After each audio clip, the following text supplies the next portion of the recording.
एकेटी university के biggest scam के बारे में बात करने वाले कि हर साल हर बार यही चीजें स्टूडेंट को फेस करनी पड़ती है, जिसको लेकर के आप कभी भी नहीं बोलते और ऑब्वियसली जो आपके लिए आवाज उठाता है आप उन्हीं के गलत गलत बोल करके कमेंट में चले जाते हो। पर लेकिन कोई दिक्कत वाली बात नहीं, बट 1-2% स्टूडेंट अगर जो ऐसा करते तो पर मैं 98% स्टूडेंट के लिए हमेशा बोलता रहा हूं, बोलता रहूंगा जब तक ये चीजें सुधर नहीं जाती है। क्या है, कैसे है, क्यों है, इसके बारे में मैं बात करूंगा कि क्या स्कैम स्टूडेंट्स के साथ में हो रहा है। देखिएगा, आप सभी लोगों को पता है हर एक यूनिवर्सिटी हर सेमेस्टर सेमेस्टर जो ईयर वाइज कोर्स होते हैं, सेमेस्टर वाइज कोर्स होते हैं, उसके अकॉर्डिंग एग्जाम कंडक्ट कराती है। एग्जाम स्टूडेंट्स के होते हैं। स्टूडेंट के एग्जाम होने के बाद में क्या होता है कि भैया उनका रिजल्ट आता है। रिजल्ट आने के बाद में बच्चा कॉपी रीचेकिंग के लिए अप्लाई करता है। फिर अगले सेमेस्टर के जब एग्जाम होते हैं तो उस टाइम पर वो, अगर जो रीचेकिंग के लिए अप्लाई नहीं किया तो वो क्या करता है भैया, अपने एग्जाम फॉर्म को फिल करता है बैक के लिए और वो बैक का पेपर देता है। ये सिस्टम हर एक यूनिवर्सिटी का है। पर लेकिन एकेटीयू भैया कैसे स्कैम कर रहा है जब ये सभी यूनिवर्सिटी का सिस्टम है? आइए देखिएगा ये यूनिवर्सिटी स्कैम कैसे कर रही है। देखिए, आप सभी लोगों को मैं अगर जो बताऊं, सबसे पहला तो ये लोग करते क्या है कि हमें सेमेस्टर में, है ना, सेमेस्टर में जितना हमें टाइम मिलना चाहिए वो टाइम मिल ही नहीं पाता है। सबसे बेस्ट एग्जांपल अभी इवन सेमेस्टर हम लोगों के सामने खड़े हुए हैं और हमें एज सच उतना टाइम नहीं मिल पाया जितना टाइम मिलना चाहिए था। ये बात आप लोग भी जानते हैं, ठीक है। अब यहां से कहानी मेन शुरू होती है। कैसे शुरू होती है देखिएगा, हम लोग मान लीजिए हमारा साल स्टार्ट होता है, हर साल ईयर हमारा हम लोग समझते हैं कि अगस्त में स्टार्ट हो गया। अगस्त में यानी कि 8वें मंथ में हमारा क्या है, साल का स्टार्टिंग हुआ, है ना। सितंबर, सितंबर जाएगा, है ना, अक्टूबर जाएगा, नवंबर जाएगा, दिसंबर जाएगा। तो जनवरी में जाकर के कहीं एग्जाम हो जाने चाहिए स्टूडेंट्स के, जो कि इस बार हुए भी। इस बार एग्जाम जनवरी में हुए भी, है ना, जनवरी लास्ट तक एग्जाम खत्म हुए भी, ठीक है। चलिए, अब एग्जाम हो गए, ठीक है, हमें एग्जाम से कोई दिक्कत वाली बात नहीं है। तो जब जनवरी में एग्जाम हुए तो अगला सेशन जो हमारा आना चाहिए था वो जून जुलाई में आना चाहिए था भाई।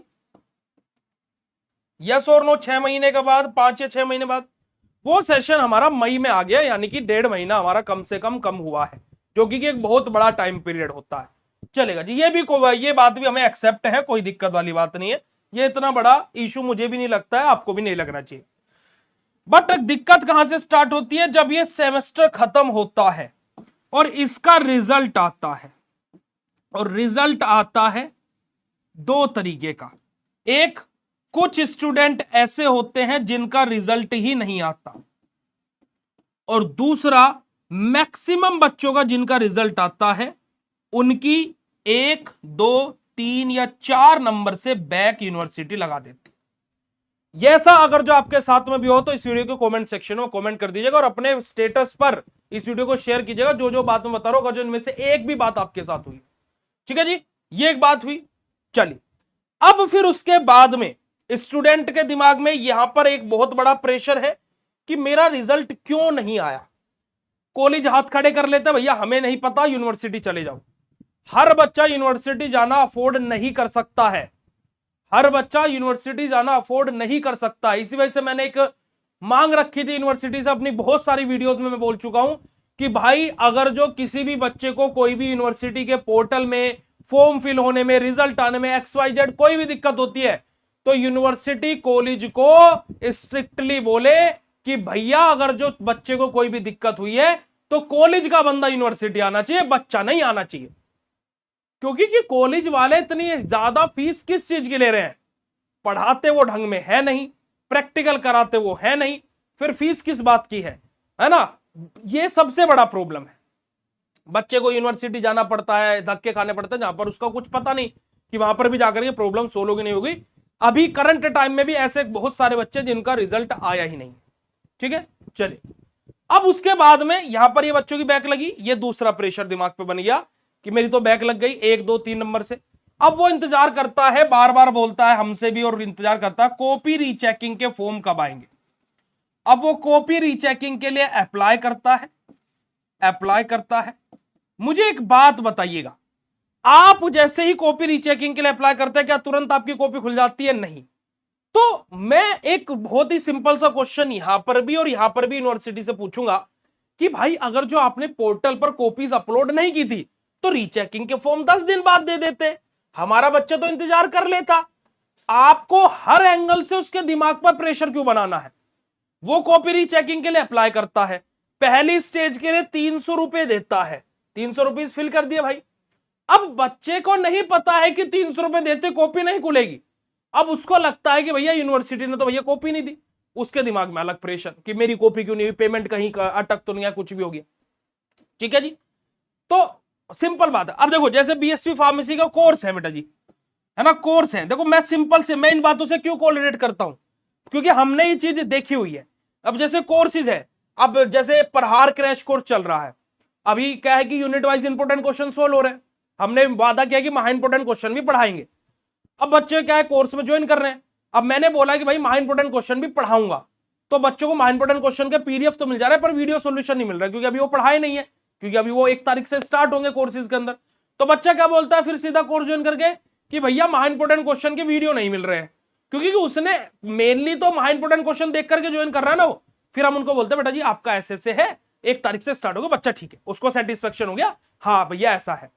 बट आप यहां पर जब यहां पर ये चीजें कर रहे हो, अब मैं ये कोर्स का एग्जांपल क्यों दिया, अब वहीं पर ही बच्चे को जैसे पीडीएफ भी मिला हुआ है, अब बच्चे ने कोर्स ज्वाइन करा और कोर्स ज्वाइन करने के बाद में उसने 499 की पेमेंट करी, और पेमेंट करने के बाद में कोर्स में उसने खोला, उसको कुछ नहीं मिला, नील बटे सन्नाटा, कुछ नहीं खुल रहा है। तो बच्चा तो यही सोचेगा ना स्कैम हो गया, स्कैम हो गया। अब बच्चा हमारे से कांटेक्ट करेगा तब हम बताएंगे भैया 1 तारीख से ऐसी चीजें होंगी, तो बच्चा ठीक है 1 तारीख से हो जाएगी, बट उसके तो दिमाग में प्रेशर बन गया ना। अब यूनिवर्सिटी में तो कांटेक्ट भी नहीं हो पाता बच्चे का, मेल कर दे, मेल का रिप्लाई पता नहीं, भगवान की कृपा होगी तो किसी का मिल जाएगा। तो अगर जो आप पहले चीजों को कर लीजिए पूरा, आप रिजल्ट को पहले सबका अपलोड कर लीजिए, फिर उसके बाद में 2 दिन बाद रिजल्ट दे दीजिएगा, क्या दिक्कत है, हमें कोई जल्दी नहीं है। बट भाई अगर जो आप 10 दिन में रिजल्ट दे रहे हो और फिर क्या बोल रहे हो आधे बच्चों का आ रहा आधों का आ ही नहीं रहा, उसका क्या मतलब हुआ भाई, इससे तो अच्छा ना देते। Simple as. अब यहां पर क्या होता है, दूसरा गेम शुरू होता है। अब इन सब भसड़बाजी में बच्चे का चला जाता है 1 से 1.5 महीना, चला गया, रिजल्ट आया नहीं आया, रीचेकिंग के फॉर्म में वो फॉर्म स्टेज 1 के लिए अप्लाई कर रहा है, आया तीसरे चौथे पांचवें छठे सेमेस्टर का फॉर्म है, वो फॉर्म पहले सेमेस्टर वाले बच्चों को भी दिखने लगता है, वो भी बेचारे अप्लाई कर देते हैं। फिर वो परेशान कि भैया हमारा तो पैसा चला गया पर कॉपी नहीं आई। अरे बेटा जी वो नोटिस इनके लिए था, तो भैया हमारे पोर्टल पर क्यों शो कर रहा था, क्योंकि देखो क्या नाम है हमारे सर एपीजे अब्दुल कलाम जी के नाम पर है, APJ Abdul Kalam technical university है ये, जिसमें टेक्निकल का टी भी नहीं आया, टेक्नोलॉजी का टी भी नहीं है इन पे। ये इतना भी फिल्टर नहीं कर पाते कि ये पहले सेमेस्टर के बच्चे, इनके पोर्टल पर रीचेकिंग के फॉर्म नहीं जाने हैं, दूसरे तीसरे सेमेस्टर से जाने हैं। ये ओपन करते टक और इन्होंने कर दिया सबके लिए ओपन से। भाई क्या क्या कर रहे हो, क्या कर रहे हो, ऐसे थोड़े ना होता है, समझ रहे आप। तो इतनी सी बात है, ठीक है जी। अब एग्जाम फॉर्म इन्होंने रिलीज करे, अभी आपको याद होगा अभी 20 तारीख को उन्होंने नोटिस निकाला, एग्जाम फॉर्म आ गए हैं जी, है ना, डॉन बन गए, है ना। रात को उन्होंने पौवा लगाया, ऐसे कॉलर उठाए और एक वेबसाइट पर क्लिक करा कि चलो भैया नोटिस आ गया, कॉलर उठा करके, है ना, हम हुड़ हुड़ दबंग दबंग हो गए। अब 20 तारीख को नोटिस आया। अब एक जेन्युइन बच्चा जो पेपर को लेकर के थोड़ा सा सीरियस रहता है, टेंस रहता है, वो क्या सोचेगा, वो सोचेगा भैया एग्जाम फॉर्म अभी आ गए, मैं क्या करता हूं फॉर्म फिल कर लेता हूं। अब वो बच्चा 21 तारीख को देख रहा है फॉर्म फिलिंग ओपन ही नहीं हुए हैं, 22 को देख रहा है फॉर्म फिलिंग ओपन ही नहीं हुए। बच्चा ये नहीं सोचता कि ये दिक्कत मेरे साथ में, क्योंकि वो खाली खुद से ही कनेक्टेड है, हम हजारों बच्चे से कनेक्टेड है, तो हमें पता लग जाता है कि बच्चा अभी वो सबके साथ प्रॉब्लम हो रही है। अब वो क्या है कि अगर जो हमारे जैसे प्लेटफॉर्म्स ना होते, बाकी प्लेटफॉर्म जो वर्क कर रहे हैं, हम जो वर्क कर रहे हैं, मैं कहूं कि बच्चा डिप्रेशन में मर जाता भाई साहब। हम लोग तो आपको चीजें समझा देते, बट अभी सभी के ओपन नहीं हुए हैं, अभी वो वेबसाइट में दिक्कत है, तो बच्चा रिलैक्स हो जाता, हाँ ठीक है मेरे साथ, मुझे लग रहा था मेरे साथ में दिक्कत हो रही। मेंटल प्रेशर अभी से बनना शुरू हो गया। अभी एग्जाम फॉर्म के नाम पर क्या करेंगे, आपकी पेमेंट फंसाएंगे, पेमेंट फंसाने के बाद में हर टाइम टेंशन, जैसे ही इनकी तरफ से स्टूडेंट के लिए पोर्टल पर कुछ आएगा 100% बच्चा उससे सेटिस्फाई कभी नहीं हो सकता, कभी भी नहीं होगा, कभी भी नहीं होगा। तो भाई पहले तसल्ली में पोर्टल बना लो, पहले आप देख लो कि आज हमने नोटिस निकाला है तो पहले से पहले फॉर्म फिलिंग ओपन रहे, है ना।